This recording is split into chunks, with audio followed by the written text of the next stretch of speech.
오늘 하나님의 말씀은 말라기서 3장 7절로 8절 말씀을 보겠습니다.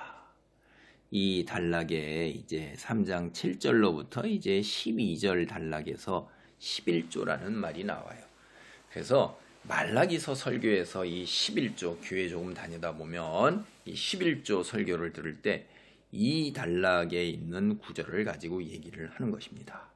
우리가 여기에 굉장히 귀한 하나님의 말씀이 있어요. 이 문맥상에서 과연 무엇을 이야기하는 것인가 하는 것을 여러분이 스스로 생각해 보세요. 여러분 학교를 다녔을 때 초등학교, 중학교, 고등학교에 국어 시간이 있었을 때 전체 줄거리를 요약하는 시간도 있고 단락의 줄거리, 문단 줄거리 거기에 이야기가 뭐냐 하는 것을 요약하는 시간도 있었어요. 그럴 때 단락 그 글자만 가지고 단어만 가지고 얘기하지 않냐고 전체 속에서 전체의 흐름의 이야기 스토리를 보잖아요. 전체의 대강을 우선. 그 다음에 그 속에서 각 단락의 또 요지가 전체 줄거리 속에서 어떻게 이루어지는가를 보는 거지 단락이 별개로 독립해서 존재하지 않는다 이 말이에요. 제 얘기의 요점은 이거예요. 여러분이 들은 이야기 과연 성경이 그렇게 하고 있는가를 여러분이 한번 국어식처럼 따져보시라는 거예요. 과연 그러한가를. 그래서 오늘 7절로부터 8절까지는 돌아오라 하는 거예요. 주제가. 하나님께서 돌아오라고 이야기를 하고 계셔요. 누구 보고 돌아오라고 그러겠어요? 집을 나간 사람 보고 돌아오라고 그러는 거죠. 예수님이 탕자의 비유를 했죠. 집을 떠나갔어요. 그런데 아버지는 돌아오라고 그러는 거예요. 다 온갖 산전수전 다 겪고 다 소진하고 난 다음에 그 다음에서 이제 깨달음을 얻고 아주 엄청난 대가를 치르고 난 다음에 이제 다시 돌아온 겁니다. 돌아온 것만 해도 다행이죠. 돌아오지 않는 경우나 제가 보기에는 너무나도 많습니다. 우리가 7절을 보겠습니다. 만군의 여호와가 이르노라 너희 조상들의 날로부터 너희가 나의 규례를 떠나 지키지 아니하였도다. 그런즉 내게로 돌아오라. 그리하면 나도 너희에게로 돌아가리라 하였더니 너희가 이르기를 우리가 어떻게 하여야 돌아가리까 하는도다. 문맥상에서 보세요. 하나님이 이미 떠났죠. 그러니까 하나님께서 이스라엘 민족을 떠난 거예요. 이스라엘 민족이 하나님을 떠나니까 여기를 보니까 하나님도 이스라엘 민족을 떠난 거예요. 이거 우리가 앞에 이미 벌써 성경에서 이미 알아요. 하나님이 이스라엘의 성전을 떠나는 그 형상, 그 이야기, 그런 이야기 우리 벌써 앞에 성경에 다 구약에 읽어보면 알 수가 있어요. 여러분, 하나님이 떠나 있기 때문에 이스라엘 민족이 하나님께 예배를 드리고 제물을 드려도 그거 다 헛된 거예요. 왜냐하면 하나님께서 떠났잖아요. 그리고 하나님께서 뭐라고 그러냐면 백성을 거부한다 이 얘기는 뭐예요? 너희가 언약을 준수하지 않고 깨트렸기 때문에 나도 너희에게 언약을 지키지 아니하고 축복의 언약을 안 지키는 거예요. 저주의 언약, 재앙을 내린다는 거예요. 그게 레위기 26장 28절, 신명기 31장 17절, 32장 19절에 언약 조항에 딱 나와 있는 거예요. 축복이 있는가 하면 언약적 저주도 있는 거예요. 여러분, 이스라엘이 언약 조항을 준수하지 않았다. 하나님과 맺은 축복의 언약 이걸 하나도 못 누리는 거예요. 대신에 이제 뭐가 있는 거예요? 저주가 있는 거예요. 지금 현재 이스라엘 민족 이 상황이요. 경제적으로 굉장히 궁핍하고 가난해요. 사회적으로 불안하고 정치적으로도 어떻게 돼 있어요? 굉장히 힘든 상황이에요. 그러니까 한마디로 딱 하면 민생고라 이 말이에요. 이거 왜 그렇게 되었어요? 이스라엘 백성들은 하나님이 자신을 배신했다, 떠났다.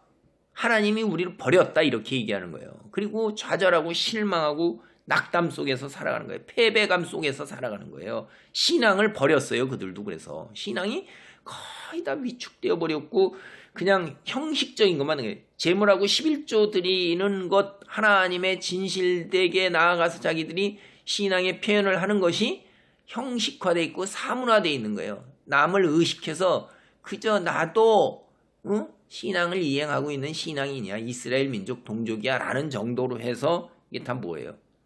저는 것, 병든 것 하나님께서 분명하게 금하신 거를 다 어겨가면서 하는 척하고 있다 이 말이에요. 하나님께서 여기에 그만 분노를 느끼시는 거예요. 소홀히 하고 경멸히 여김을 받잖아요. 사람에게조차 주지 않는 것을 총독에게 그런 거 줘보세요. 너희 목이 그냥 날아가 버린다 이 말이에요. 그런데 창조주 하나님께 그렇게 하고 있으니까 하나님께서 복을 거두시고 혹독한 어려움을 당하게 하시는 거예요. 그러니까 이게 악순환이 이루어지는 거예요. 떠나니까 다시 저주가 오고, 그러니까 더 떠나게 되고, 그러니까 더 큰 저주가 오고, 결국 이들이 처한 민생고는 하나님으로부터 온 징계라는 거예요. 이 사실을 깨닫지 못한 이스라엘 민족, 마음이 더 강팍해지기만 하는 거예요. 믿음을 더 떠나버리고, 그래서 드디어 나중에는 하나님이 어디 계시는가 이따위 소리를 하게 되는 데까지 이른 것입니다. 그래서 이들이 노골적으로 아예 이방신을 섬겨요. 그게 우리가 이 말라기 2장 11절에서 봤어요. 그 다음에 그러지 않은 또 다른 사람들은 여기에다 혼합 종교를 만들어서 세상의 가나안의 이 종교 풍습, 세상 풍조를 슥하니 들어왔고선 비빔밥처럼 얼버무려 가지고선 이렇게 오염시켜 놓고 있어요. 그게 2장 12절로 13절이에요.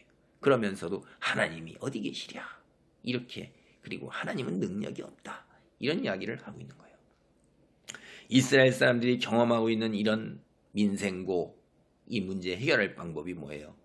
돌아오라는 거예요. 돌아오라. 그리하면 나도 너에게로 돌아가리라. 이렇게 되는 거예요. 여러분, 이스라엘 사람이 경험하고 있는 모든 문제 단 한 방에 해결할 수 있는 것, 회개하고 하나님께 돌아가는 거예요.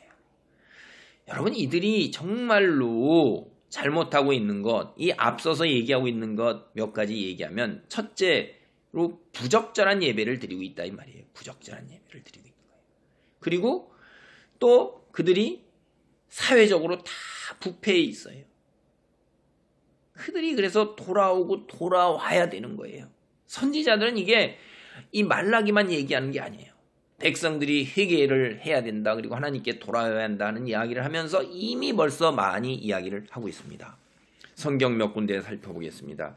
에레미야서 3장 22절 말씀입니다. 배역한 자식들아 돌아오라. 내가 너희의 배역함을 고치리라 하시니라.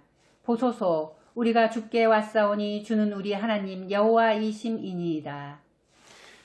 에레미야는 4장 1절, 5장 3절, 8장 4절로 5절, 18장 7절로 10절 이렇게 굉장히 한 5차례 이상 이런 걸 외쳐요.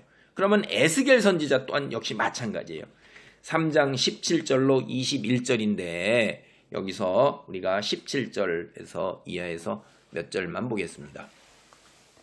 인자야, 내가 너를 이스라엘 족속의 파수꾼으로 세웠으니 너는 내 입의 말을 듣고 나를 대신하여 그들을 깨우치라.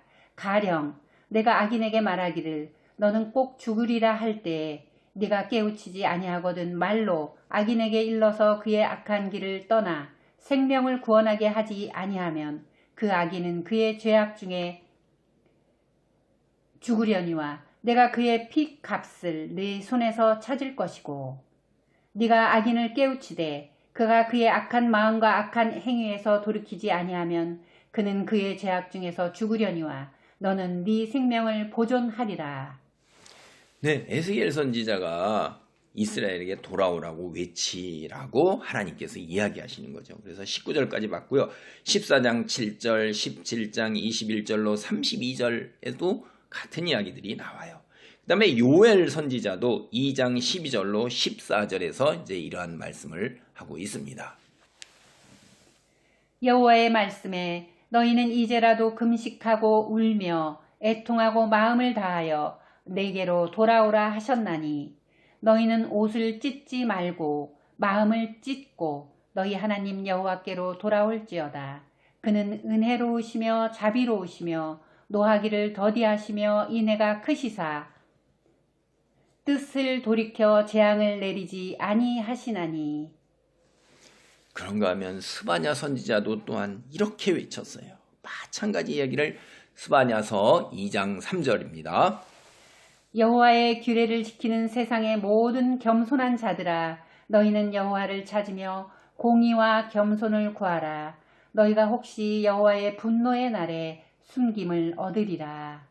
스바냐 선지자는요, 2장 9절, 11절, 3장 5절, 5장 4절, 6장 1절, 7장 10절, 11장 5절, 12장 7절 자그마치 8번이나 그 얼마 안 되는 그 성경 속에서 돌아오라고 그렇게 간절하게 외치는 거예요.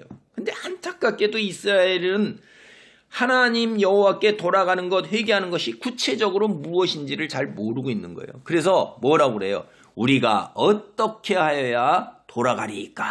이렇게 하는 거예요. 이거 정말로 모를까요? 두 가지 우리가 생각을 해볼 수가 있어요. 정말로 몰라서 그럴 수 있어요. 근데 상식적으로 생각해보면 말씀은 이미 선포되어 있다 이 말이에요. 그걸 모를까요? 네. 그래서 이런 생각이 있어요.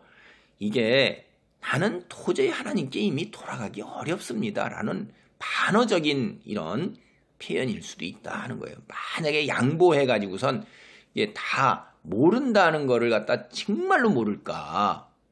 왜냐하면 하나님 말씀을 이들은 지식적으로는 상당히 알고 있거든요. 그래서 참 나는 이제 알기는 알지만 너무 멀리 와서 이제 못 돌아가요. 이런 말일 수도 있는 거예요. 그런데 우리 하나님께서는 끝까지 참으시는 분이세요. 자비롭고 은혜롭고 노하기를 터디하시는 분이세요. 우리 요엘서에서도 얼마나 오래 참는다고 그렇게 얘기하셔요. 때가 너무 늦었거나 방법이 어려운 게 아닙니다. 결단이에요. 우리가 그 결단이 뭐냐? 2장, 3장, 말라기 8절에 이렇게 되겠어요. 사람이 어찌 하나님의 것을 도둑질하겠느냐? 그러나 너희는 나의 것을 도둑질하고도 말하기를 우리가 어떻게 주의 것을 도둑질하였나이까 하는도다. 이는 곧 11조와 봉헌물이라. 제대로 된 11조하고 하나님께 봉헌물, 예물을 제대로 드린다면 문제 해결의 실마리가 보일 거라고 하나님께서 얘기하시는 거예요. 물론 이 문제 우리가 문단에서 이 구약성경 전체를 쫙 볼 때 이게 11조하고 봉헌물을 제대로 드리지 않는 게 그게 너희의 문제다, 유일한 문제다라는 게 아니에요. 이거는 일단 하나님께 제대로 11조를 드리고 제대로 봉헌물을 드리는 것이 너희가 하나님께로 돌아오는 것을 드러내는 첫걸음이라는 얘기를 하고 있는 것인 것입니다. 그것만 드리면 모든 것이 다 해결되느냐? 그런 얘기가 아니에요. 왜 그러냐면 이 공공 속에서 살아가는 사람들, 경제적으로 굉장히 가장 소중하게 생각하는 게 일단 재물이에요. 사실 일반적으로 우리가 생각할 때 재물은 우리의 생명이에요. 왜 그런지 아세요?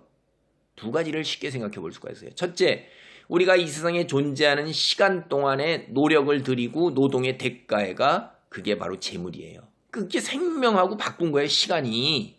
그렇게 해서 한 거고, 두 번째, 재물을 통해서 우리는 이 육체를 생존시킬 수 있는 거예요.